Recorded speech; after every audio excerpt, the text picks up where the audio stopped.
खरं आयुष्याचं मूल्य कळालं आणि खरं आयुष्याचं मूल्य त्यांना कळालं. त्यांनी आपला सर्व काळ परमेश्वराच्या चरणी मनात राहून सार्थकी लावला. निर्दंब दंभ म्हणजे परमार्थात दंभ चालत नाही.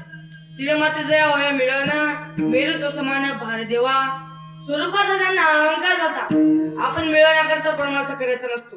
कोणतरी आपल्याला चांगलं म्हणावं, कोणतरी आपल्याला चार ठिकाणी आपलं नाव व्हावं, कोणतरी आपल्या पासाला आपल्या पाया पडावं, हा दंभ ठेवायचा नसतो. प्रत्येकाला माझा फुटी यावा हा दंभ ठेवायचा नसतो.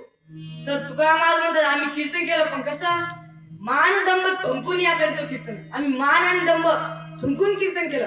कीर्तनाचा समारंभ निर्दंभ सर्वथा मान आणि दंभ आम्ही थुंकून कीर्तन केलं.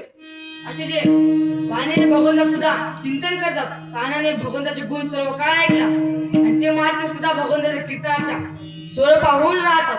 वर्षाच्या वर्षे महिन्याच्या महिने दिवसाच्या दिवस त्यांच्या आयुष्यात आपलं आयुष्य व्यर्थ करतात. तसे महात्मे भगवंताच्या सुद्धा चिंतनात स्मरणात होऊन राहतात. तेच निवडा